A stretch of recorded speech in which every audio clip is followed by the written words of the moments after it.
Welcome to the discussion. My guest is Steve Harris, the Senior Vice President and General Manager for Dell EMC Federal. Steve, welcome to the program. Well, thank you very much. What a pleasure to be here today.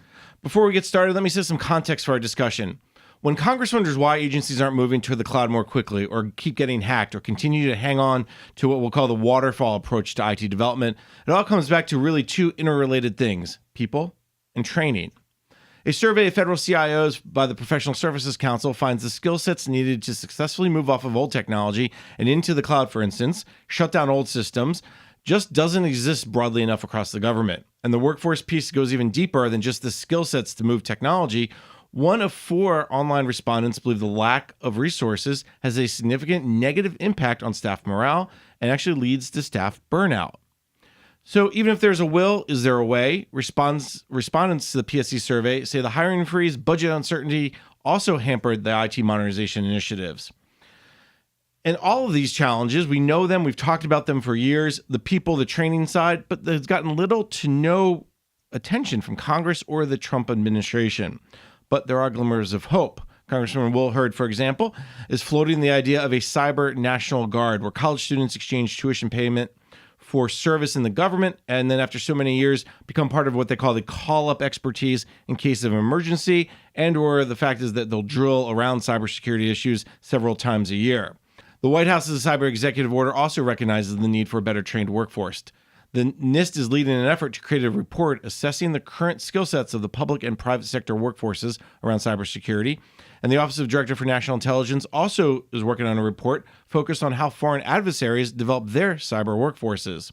But beyond those reports, which we don't really know the status of them, there hasn't been a lot of other public action. So how can agencies and industry work together to improve the workforce and IT modernization? Well, that's where you come in, Steve. Steve Harris, once again, is the Senior Vice President and General Manager of Dell EMC Federal. So as I set this up, the context around, for instance, workforce, the context around IT modernization, talk a little bit about these two intersection and how you're seeing how they build off of each other. And you just covered a lot of ground. Maybe too much, right? Well, it's a complex topic of conversation. When you combine the challenging job description of many of our government workers with the difficulty of acquiring the technology necessary for them to optimally accomplish their job, there's a lot of factors that play into how we got to where we are. And how do we transform today's reality to get to where we need to be? I think that you have a myriad of elements to consider as you chart your path forward. First of all, I would just kind of break it down, very simply, and say that when you look at putting technology in the hands of the government worker that actually helps them do their job better. You kind of break this down between a hardware conversation and a software conversation. Okay? From a software perspective, we have to create optimal mobility. We have to secure our devices after enabling the mobility necessary to do these jobs. I'd really like to congratulate the Department of Defense that issued a mandate to replace more than 2 million endpoints with the Windows 10 devices, which brought them to and is in the process of bringing them to a state of highly secure endpoints that also offer a very optimal operating system that allows those workers the ability to use their data in a very effective manner as they execute on some of the toughest and most challenging job descriptions in the world. It's interesting you broke it down, hardware and software. We're going to go back to hardware in a second. But the software piece, everything seems to be software these days, doesn't it? And that's why that's so key, and that's why things are changing from the workforce side too. But do agencies get that this software piece, someone told me recently, I thought that was very key conversation, they have to look at software as a strategic asset. Are you starting to see that recognition that the software is the key to both the workforce side and the IT modernization side? We at Dell Technologies like to articulate it in this way. We know that hardware runs software and software runs the world. Okay, and so when we look at transforming the workforce, focusing on enhanced productivity and improved outcomes, the first thing we have to do is really understand the job description.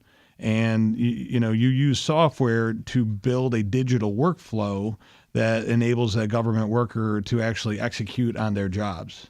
I know sometimes when we talk to folks that are a little bit less familiar with some of the different jobs that exist in government, they think of a big building and somebody sitting there, Dilbert style, just kind of punching numbers into a console. When in fact, you look at the job description across most of the agencies on both the civilian side and in almost all the roles across the national security space, these are challenging, mobile,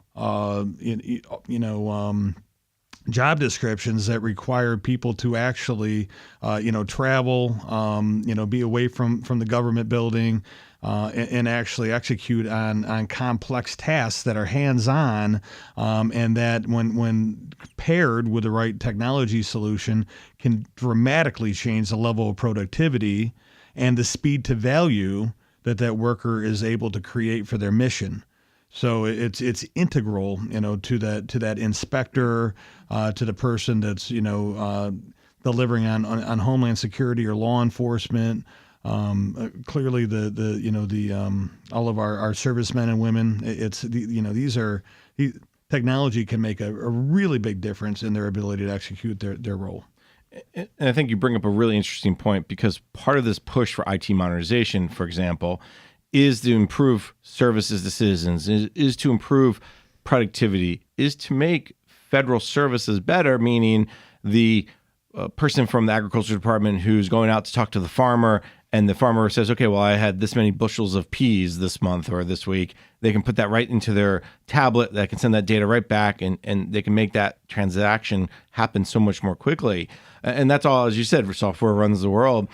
Is that effort happening? Not the fact is that the agriculture department is using software, but the workers have to understand how the software works, and then they have to have the software to use it. Is that this transition we're talking about in many ways?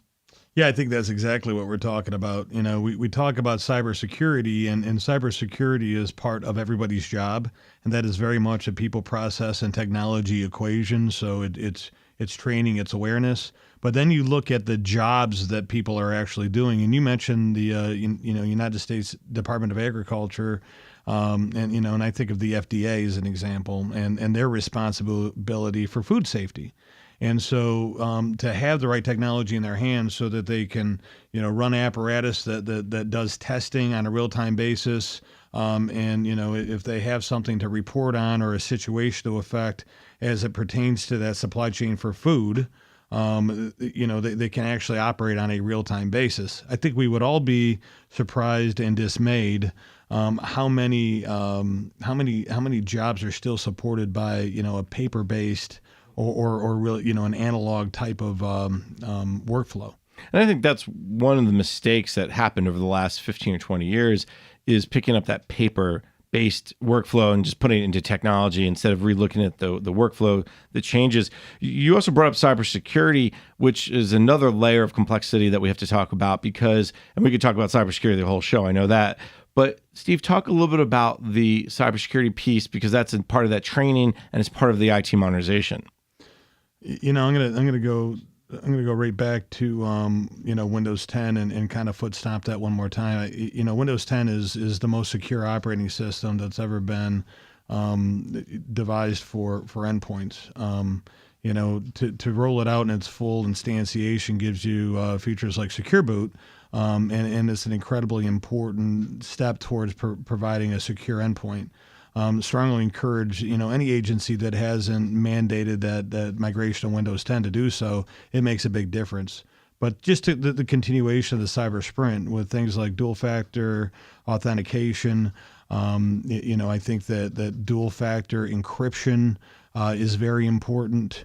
There's a lot of modern use cases now And as an example, one of our capabilities is an RFID enabled geofencing capability, so that when I roll out a mobile device to a government end user, they will have different permissions depending on what part of the building they happen to be in, what room they're in.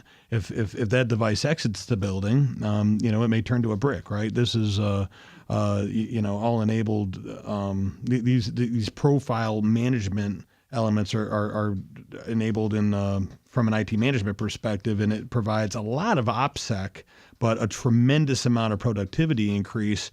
Where it seamlessly migrates through to enable these different profile permissions. That's a fascinating technology. Just real briefly, basically what you're saying is it deals with roles and responsibilities of the user depending on where they are. I mean, if they're in a SCIF or not in a SCIF, or even just as simple as they're in the wrong the public part of the building where they're trying to look at maybe not even classified information but sensitive information, and because of the geolocation, the software knows it, right? Yeah, that's exactly right. You just nailed it. I think it's a great example of a mobility solution that exists today that's very enabling for every kind of worker, right, across government, even in the most sensitive areas that really didn't exist in any production ability until recently.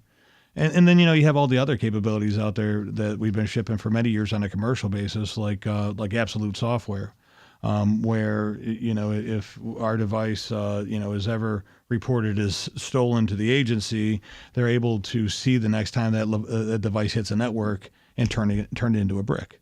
Also they'll know where it hit the network, so they have a great opportunity to recover that asset. We have focused extensively at Dell Technologies on supply chain risk management.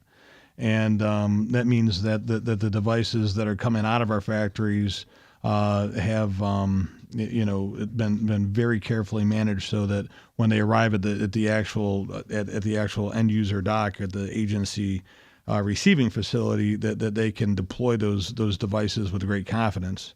The other thing is that we have multiple mobile devices that have been issued per user, and a lot more examples of BYOD, bring your own device. And so as people are using their smartphones that they may also use at home, rolling out capabilities like AirWatch mobile device management, which is another capability in our portfolio, help actually greatly reduce the risk of a cyber incident at the endpoint. So dual factor authentication, encryption, mobile device management, Windows 10, advanced solutions like geofencing are all at prime time and ready to be rolled out. So is the geofencing application, is that being used yet in the government? We do have examples of that being used in government, and it's ready to ship. And I know maybe you can't specifically say the who, but intelligence world, classified world, or just across the board? It's ready. It's ready for production, and I think that it's capable to support use cases really across the whole spectrum of government. All right. And then the other piece of this is the Windows 10. You brought that up a couple times around DoD, but that's also starting to leak into the civilian world too. Are you starting to see the civilian side understand the benefits of Windows 10, the migration to it, and the fact that that gives the user, again, go back to the beginning of our conversation, it gives the user more capabilities in a secure way, helps them do their job better, and it's modernized? Yeah, I think the IT organization understands that. In the DoD, it came from the very top as a mandate, and so I think that helped a lot from a funding perspective, from a prioritization perspective. We need at the secretary level of civilian agencies for them to recognize that this is a worthy mandate, and they need to enable their FITARA their FITARA enabled CIO to actually go out and do the right thing and say, hey, look, what proportion of our mobile devices need to be as secure as possible? There's only one answer to that: 100% of them need to be. Right? If it can't run Windows 10, the asset should be retired. New assets should be acquired if that asset's necessary. There's a use case for it. But every endpoint in their environment should be running Windows 10 and should be covered by mobile device management, best practices across the board, dual factor authentication, encryption, you name it. All right, good point, Liz. On that note, let's take a quick break. You're listening to the Innovation in Government Show, sponsored by Carahsoft on federalnewsradio.com and 1500 AM.